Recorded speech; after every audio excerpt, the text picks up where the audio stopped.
Yo, still Wills, what's the deal, man? I just got off work. It is early. It's 11:30, nigga, going home already.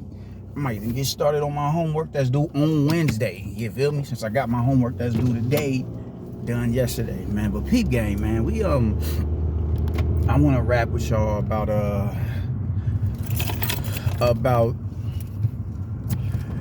this Deontay Wilder situation, man. I'm gonna be the first nigga to come out and say it, man. Y'all know I'm not a fan of Deontay Wilder, and anytime I get an opportunity to not castigate him but hold him responsible, because that just seems to be something that his fans don't like to do. You dig? They're so caught up in the stardom and him being an advocate on behalf of the black struggle that they refuse to hold him accountable on shit, man. And I'm like, listen, one thing that people don't know, man, because they don't, I can tell that they don't read. If Assata Shakur can be critical of the likes of a Huey P. Newton, there's no reason why you can't be critical of somebody like a Deontay Wilder. And you know her criticisms of him was if you read her book. But you niggas don't read. You're YouTube scholars. But any opportunity I get to hold his feet to the fire, I normally do it, man. And I'm not even mad at people. And we live in a day and time where everything is put under the microscope, as it should be, man, as it should be. The whole entire conspiracy theory thing, that term stems from motherfuckers who's trying to throw you off of the scent of what it is that they actually got going on behind the scenes, man. It's real sinister shit. So sometimes you do have to follow your bet, follow your greater judgment. Like, nah, bro, that's some bullshit. You got to know when and when not to do it, though. But you should always do it. You should always put your thinking cap on, man. So, and as it pertains to the fight that took place on Saturday with Wilder and Robert Helenius, that was not no dive.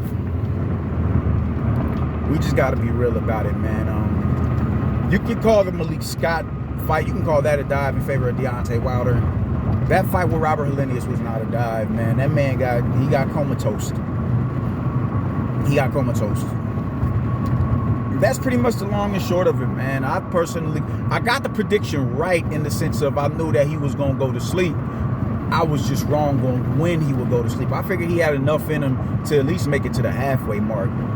He got Deontay Wilder out here looking like he Iron Mike Tyson in the 80s. I'm like, damn, man, he put that man, god damn. So should have put a tombstone over that man. Christ almighty. But nonetheless, he's nah, there's nothing conspiratorial about that, man. He went there, he stretched that man out and got him the fuck up out the paint. And that's just the end all be all of that fight. But one thing that people are doing is man, Deontay Wilder is back and yada yada yada, which is a possibility he could be back. But the thing is, I'm seeing a lot of people say Usyk don't want it and yada yada yada, predicated on how he was able to do Robert Helenius. And I'm like, if y'all think Usyk is going to give Deontay Wilder the same type of look, you are sadly mistaken.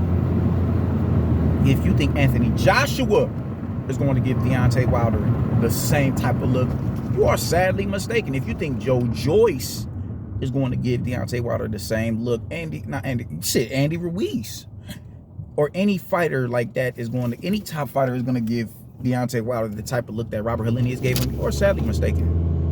You are sadly mistaken. In particular with Usyk, because Usyk he beat Anthony Joshua twice.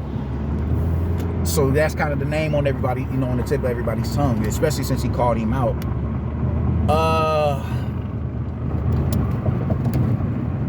There are way more dimensions in somebody like a Alexander Usyk than there are with Robert Helenius.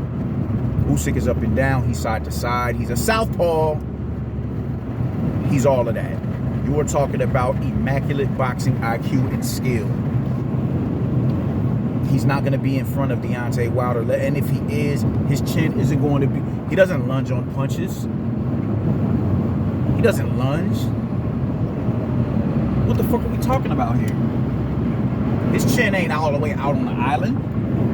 What are we talking about here? That's not who Usyk is. And his chin is proven. Why? Because of who he's been in there with. Y'all can say whatever the fuck it is y'all want to say about Anthony Joshua. He's one of the hardest punchers in the division. Deontay Wilder may have a better right straight than Anthony Joshua. He doesn't have a better uppercut than Joshua. He doesn't have a better left hook than Joshua. He doesn't have a better jab than Joshua. He was able to weather all of those shots from Anthony Joshua, and they're a lot more calculated in which he goes about setting them up. And he was able to either evade those shots, or he was able to, or he dealt with them. Do not sit here and try to feed me that because Deontay Wilder was able to do Robert Helenius like that he would do Usyk like that. That's asinine. That's completely blasphemous. And I want anybody pushing that narrative to get the fuck up out the paint with that shit. Because you're lying to yourself. You're lying to yourself. If you think that it's going to be just as simple as, oh, I'm going to throw this right hand out here and it's going to catch him on the chin and it's nap time for Alexander. No. No, not at all. Not at all. So, good win for Deontay Wilder. This is the type of win that he needed to get back in a certain play, get back in a certain mental space. And I was never mad at the fight. I thought it was a good fight. I think Robert Helenius is, for him to beat Adam Kornacki, that put him in a certain esteem in the division. I think he was top 10, top 15. That put him in a certain esteem. I thought it was a damn good win. I think it's a good win for him. I personally think it's better than Ortiz. Honestly, I think it's better than Ortiz. So this is officially Deontay Wilder's best win. I just didn't think that it was pay-per-view worthy, and I still don't. So congrats on the win. I'm not about to sit here and say, oh man, no, good win. Good win. Now, as far as his post-press conference, man, with him shedding a tear about, y'all don't know what we go through in here and yada, yada, yada. I felt that. And for that, that's why I'm very careful about the shit that I say on this channel. Even though there's very few people who even hear my voice on this platform right here, I'm very careful about the words that I put together in conjunction to talk about a certain fighter, because your average motherfucker don't know what you go through. I train in the sport. I'm never going to be a professional boxer. So even at that level, and I'm hearing that the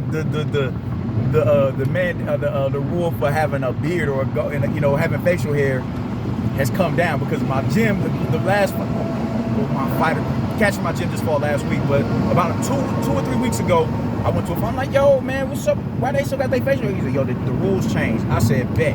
So I'm gonna be looking to get that. I'm looking to get in the ring and run that shit. But even at that level, I'm not looking to become a professional boxer. I'm not.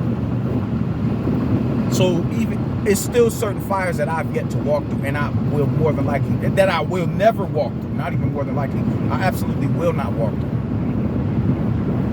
So it's easy. That's why, it was really bothering me when people when Billy Joe Saunders was stopped by Canelo Alvarez. I'm arguing with people who say he quit on the stool. I'm like, what are y'all not understanding about this man's orbital bone is broken? When he was at full strength, Canelo was too much for him.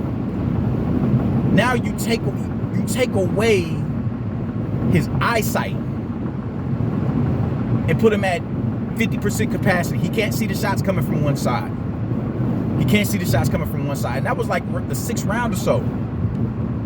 The 6th or 7th round. So you still got 4 or 5 rounds to deal with this shit. And it was proven that he had to get surgery on that eye.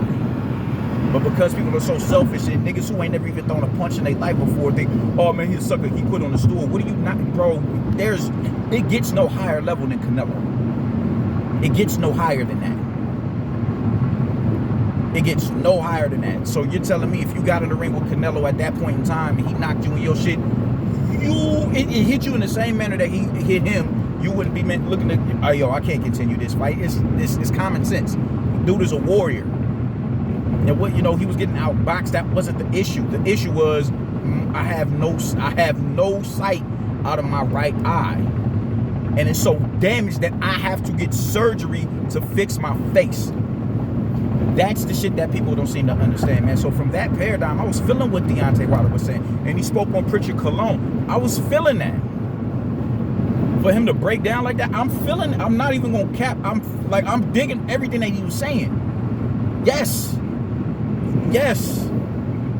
Talk that shit, because I agree with it 150%. The takeaway from it, though, is you would spend years talking, even just last year, you was talking about you wanted to kill Tyson Fury in the ring. Even then, you was talking about that. It is contradictory. You may still feel, I want to do that to him, not necessarily everybody else. I want to do that to him, though. You know, people come into, you know, people change in their ideologies and their mind frame. I'm not mad at that. I'm not mad at that. I get it. I understand it, man. But, you know, it does come off as contradictory. Now, I would be pissed if he turned around and said, if he went in there with Anthony Joshua, you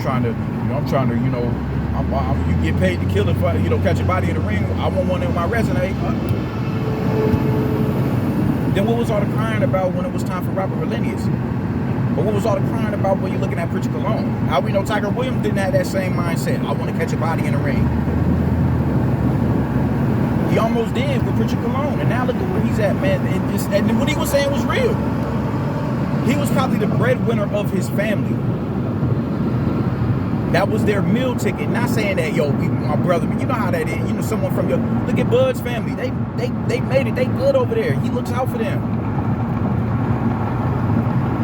We spent all these years raising our son, and now he's in a position of where he can take off that burden on our shoulders financially. And now that man can't even go to the bathroom by himself. He can't eat by himself. It's the saddest thing in the world, because that was a dude with infinite potential. So I felt what he was saying. I genuinely felt what he was saying. But I also understand when people were like, yo, get the fuck out of here, because you're contradicting yourself, Mr. I want to catch a body in the ring. You know, it's a power in words, man. It's a power in words, and words can bring certain actions to light. Words can bring certain actions to light. Now, granted, he may have felt the way he felt because it's Robert Helenius. They got a bond with each other. They cool. They former sparring partners, which I'm not against neither, man. Like, you know, Mike Tyson fought his former sparring partner. Lomachenko's about to fight his, next week or the week after? So I'm not mad at people fighting their sparring partners. That doesn't bother me. That doesn't bother me at all. But I just want to make sure that, you know, when it's time for Anthony Joshua to make his return, he's not being chastised for whoever it is that he decides that he wants to fight. But this video ain't about Joshua, it's about Wilder. My point, the thing is, I felt what that man was saying on that podium, man. I felt it. I thought that it was dope. He had a little bit of a breakdown, because we don't know what it's like to go in that ring at that level and fight the best fighters in the world. Even though, well, shit, honestly, yeah, he did do that. He fought Tyson Fury. Tyson Fury is one. There's not too many people on planet Earth who will be able to deal with Tyson Fury. And he went in there and he fought that man 3 times. Dropped him 4. We don't know what it's like at that level to get in the ring. We don't have a clue at that level.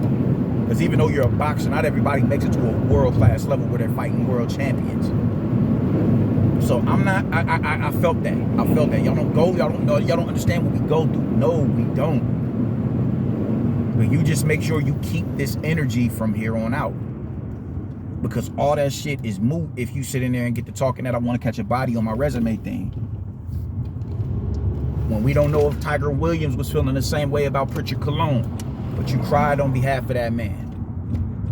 You had an emotional breakdown on behalf of that man. You had an emotional breakdown on, with Robert Helenius. How we know Gerald Washington doesn't have that mentality, or Johan Duhapis. They both stopped him. How do we know that they didn't have that mentality? Would you have cried out for him then? I'm just saying, man. Let's just be consistent. Let's just be consistent. You can go in there and want to hurt somebody. It's a fight. I'm not mad at that, man. But hurting somebody doesn't have to necessarily equate to death. It's a power in words that you can't get away from, man. That's why I'm very careful about the shit that I say on here and even on them forums. I can denigrate somebody for their skill set and the actions that they make, the decisions that they make from a business standpoint, and as it pertains to this sport, the questionable matchmaking that they've been a part of. I can denigrate all that shit, yeah, because as a boxing fan and a consumer, I get that right. I get that right. I watch your fights. I've paid for a Charlo. I paid for their only pay-per-view.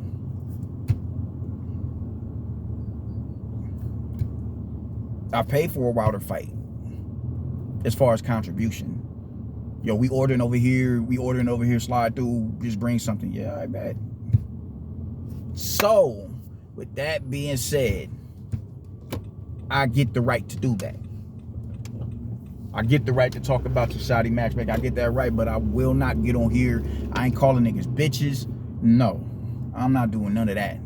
DT3 the Boom Man, that's my nigga, man. I'll fuck with him, but I'm not doing that. You know, I'm on your bitch ass. That's my nigga. I'll be cracking up. I was like, darn, that nigga burnt the fuck out.